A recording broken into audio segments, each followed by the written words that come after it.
Hello, welcome to Chat UTD. This is a video about the exciting academy products that we hope at some point soon will make it into the United team, the United squad. And it's at the request of the guy who made a comment on Saturday asking my thoughts on the exciting academy products. And I think it's more relevant than usual at United. We've always had an academy to be proud of, and we've always promoted youth. But at the moment, with the financial constraints the club has, with FFP problems, with the issues because of the Glazers, I think never more so has it been important to get young players to supplement purchases, because we don't have a lot of money compared to what we need. And it's a tradition at the club, of course, as well. United and youth goes back all the way, of course, beyond the Busby Babes, but just in my lifetime of supporting United, I remember back in the day in 1988, Ferguson thrusting in a group of young players because we had a bit of an injury crisis, and it was Tony Gill and Daniel Graham and Russell Beardsmore. Who else was there around that time? Lee Martin, Mark Robbins. And there was an excitement about that it was young players coming through, and they all went on to have varying degrees of success in their careers, both at United and elsewhere. Lee Sharp coming from Torquay at a young age, Ryan Giggs breaking through, and then of course the class of 92. And then down the years, Wes Brown, John O'Shea, Johnny Evans, they stand out in my mind. And then more recently, obviously, Lingard, Rashford, McTominay, Brandon Williams. You know, there's, again, varying degrees of success in terms of what they've brought to the team and the club. But what I've noticed is the quality of the young players coming through at United in the last few years hasn't been as good as the ones back in the day, because you don't have to be as good to get into the team now, because the team isn't as good. Later on, I'm going to touch on maybe some of the ones that we thought were going to be special and then never ended up cutting the grade. So let's look at the academy now, and some of the players that perhaps Guy was alluding to, although he can correct me if I'm wrong. There was 10 youth prospects that went on the tour of America this summer, and I've picked out 3 of them that I think I'm particularly interested in and think have a chance. And then there's 2 others that weren't on the tour that I just want to talk about in addition to that. The first one I'm going to talk about is Harry Amas.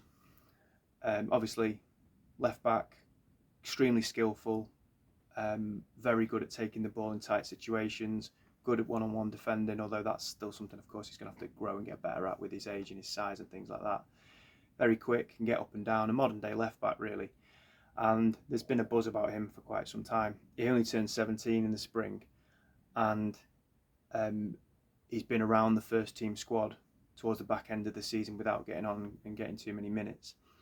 Played quite a bit in the US tour, wasn't on the bench even on Saturday, which I think probably lends itself to for me to believe that perhaps he's not going to be in the team against Fulham, or maybe even in the squad. But because of the issues we've got at left back, Shaw and his injury problems, Malacia hasn't been seen for a year, and it doesn't look like we're going to buy a left back, I think he could get game time potentially this season. So he's certainly one to look out for, and looks a really talented, special player. Toby Collier is a slightly different story because he's 20. Now, in youth development, the difference between 20 and 17 is massive. He's had some minutes. He's had quite a few minutes in the tour. He was, again, in and around the first team squad last season. Well thought of by Ten Hag. And something stood out to me at the end of the FA Cup final when Ten Hag went to him and was kind of talking to him, and he was encouraging him, I think, to kind of take it all in. And he did exactly the same thing with Mainu the year before. I didn't see Ten Hag do that with all of the youth players that were there. Saw him particularly go to Collier, and I wonder if that means he's got plans for him to get in the team this season. We always have to consider who's already in the position that he plays in, and at the moment, defensive midfield, there's probably only really Casemiro.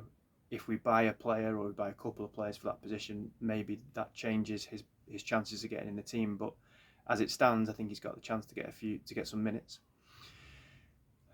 Looking at him in the brief snippets I've seen, I'm not sure he will go on and be a Man United player for years to come, like I think Mainu will, but I think he can certainly provide cover this season and might be one to look out for.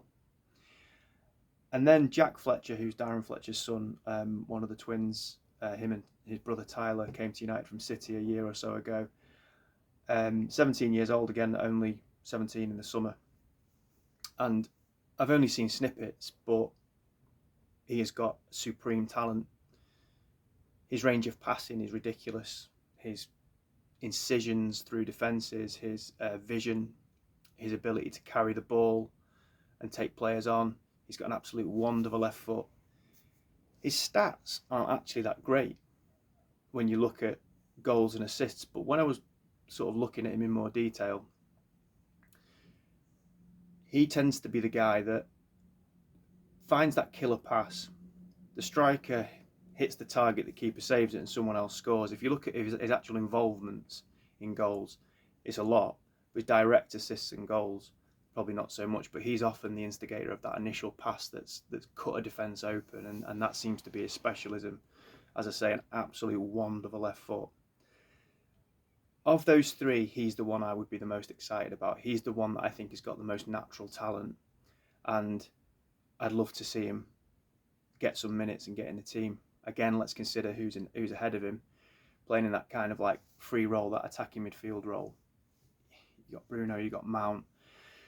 As it stands, McTominay's still at the club, who I know is not your creative 10, but plays in that more advanced midfield role. So there's quite a few in there probably that would be ahead of him, but I'd love to see him get some minutes because I'm quite excited by him. I think he's got all the natural credentials to be a really exciting player and a United player. Brave on the ball, wants to take the ball in tight situations, supremely skillful, but as I say, his range of passing is just incredible. And range of passing is something that I don't think you necessarily lose when you come up to the first team because you're playing against bigger and stronger players. You're not going to have as much time on the ball, but range of passing is range of passing. Doesn't matter if you're 17 or 21 or 28 or 35. That eye that he's got for passes and making intelligent through balls, I don't think other people can see is unreal. And then two others who didn't go on the tour that again I think are very well thought of at the club, or one in particular, Shea Lacey, who's a right winger. Again, very skillful. He looks very, very lightweight. I think if he came into a first team, I think he'd struggle physically right now, but he looks certainly a very talented lad. Just a little thing that I saw which I really liked, nothing to do with football really, but that there was a young fan outside Carrington and Shea Lacey was speaking to him, and Shea Lacey said, well, if you want a pair of my boots, I'll go back in and get them. And he bombed it back into the training facilities and came back out and signed these boots and gave them to this kid. That's nothing to do with football, but how many times have I said on here that we want players who are grounded, we want players who are not up their own backside, we want players who get what it means to play for Man United and the connection with the fans and all those types of things. So you're not going to put him in the team because of that, but it just kind of speaks to his character a little bit at a very young age, and I like that. He's a Scouser, unfortunately, but you can't have everything. And then this last player is someone who I have to give a shout out to Steve Howson, who I'm not a big fan of really, but he has spoken quite a bit about this kid and put together a bit of a montage of his skills and things he's done within our academy system. And his name is hard to say. Amir Ibragimov, 16 years old. I was going to say he's very small. He's 16. I have to say that when looking at him playing against his peers, he looks small still. But what a talent. Yeah. Phenomenally talented. Really, really skillful. Just looks real natural, really. I just encourage you to watch the clip. It'll be there on YouTube somewhere. And then, of course, if we go even younger, you've got Rooney's kid, Kai Rooney. You've got Robert Earnshaw's kid. What's his name? He's got, I can't remember, is it Maxi something? We've signed the young lad who was at Arsenal and was on a free transfer, who's supremely talented by all accounts, Obi Martin. So there's others there as well, I'm sure. And Guy, if I've missed anyone out there, please chip in. The key thing when you're looking at young players is that you're looking at them against their peers. And there's many examples down the years of players who, against their peers in the academy and against academy opposition, stand out, and you think they're a surefire first team player in the future. And there's a few examples of that. Danny Webber was a striker for United back in late 90s, like I think 99, 2000 sort of era. And if you watched him in the youth team, he was unplayable. He was an absolute pit bull. Stocky, strong. His on the half turn, no one could get near him. He was quick. He was explosive. He reminded me a little bit of like a 16-year-old Wayne Rooney when I watched him for Everton. Could shoot from anywhere and scored tap-in, scored all different kinds of goals, was aggressive, was an animal really. And at that point I had MUTV and used to watch all the academy games, and I just thought, I was like, just get him in the team, let's just see him in the League Cup or the FA Cup or even some league games. The issue he had at the time was that York, Cole, Solskjaer and Sheringham were all still there, and then not long after that Van Nistelrooy joined, and he started going on, I think he went on a couple of loans, and then he went to Sheffield United, and then I thought we're gonna regret letting him go. And he just kind of like, he had a career in the game, but the standard just got lower and lower and lower. But watching him in the youth team at that age, I was like, he's absolutely going to be a first team player for Man United. Ravel Morrison's obviously another example of a supremely gifted player. Ferdinand said, one of the most talented players he's seen at United, and his was an attitude problem, I think, and obviously perhaps a victim of his circumstances in terms of where he's come from and the environment he grew up in, and not being able to shake the shackles of that. But nonetheless, another one that was a surefire thing in terms of talent. And the other example, which people might have forgotten about for me anyways, is Fraser Campbell, who was around the sort of 2007, 2008 era. Again, in the youth teams, was unplayable. So scored every type of goal. I remember watching him in that, that Milk Cup that we were playing in Northern Ireland in the summer. I thought, Jesus Christ, this kid, if he didn't play in the first team, I don't know who can. Again, phenomenally talented. And I'd go as far to say that I think if he was around in 2015-16 like Rashford was, I think he'd have had a career at United, and I think he'd have got in the first team, and I think he could be sat there on £300 a week now. It's like Rashford is. It's sometimes you're a victim of the timing that you come through, and at that time again, when he came through, there was Rooney, Tevez, Ronaldo, Berbatov had joined. So difficult to get game time. Danny Welbeck was ahead of him, and he's another one who has gone on and had a good career, but in the youth team everybody was talking about. And I'm going to go through quite a few more because I remember them. Other players that we were all quite excited about, but never really made the grade. Ben Thornley, Chris Casper, Pat McGibbon, Pilkington the goalkeeper, John O'Kane, Keith Gillespie, Terry Cook, Simon Davis, John Curtis, Jonathan Greening, Chris Eagles, Danny Pugh, Phil Bardsley, Danny Simpson, Ronnie Warwick, Ben Foster, Possebon, Brandon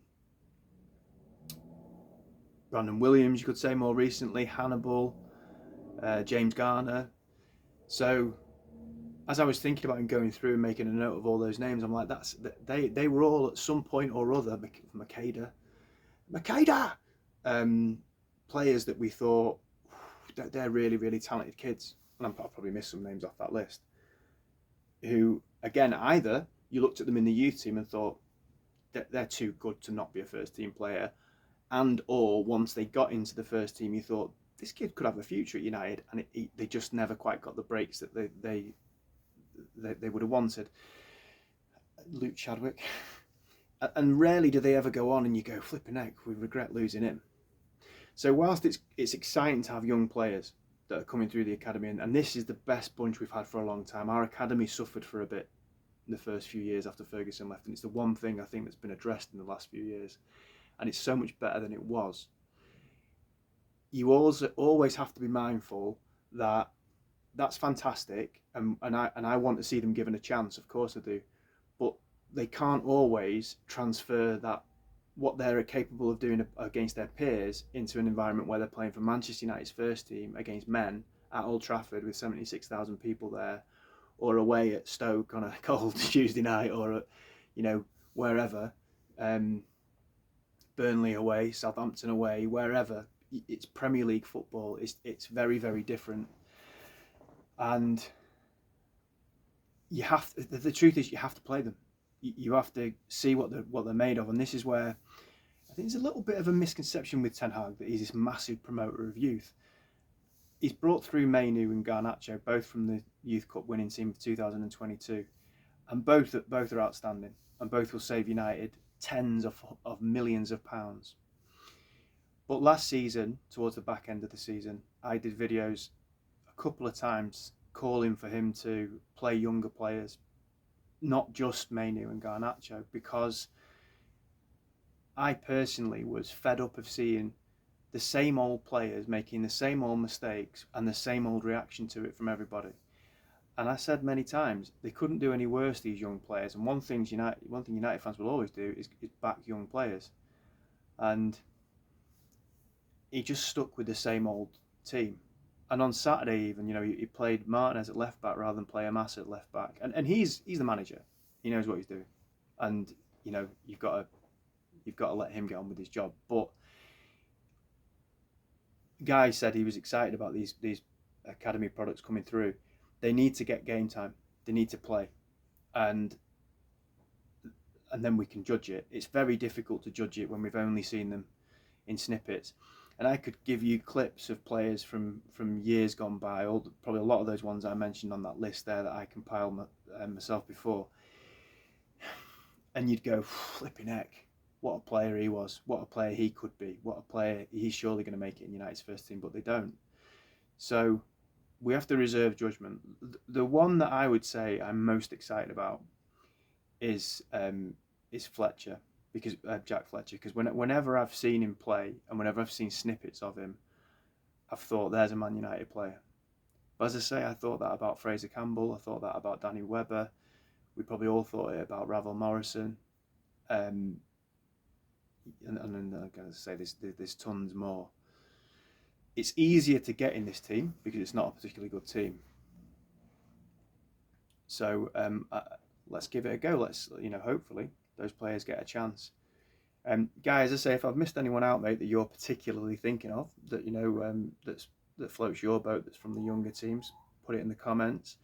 As I've said many times before, when I get interactions, I want to try and kind of work with the audience that I've got and interact and you ask and it shall be delivered. So if anyone else has got any videos they want me to do, let me know.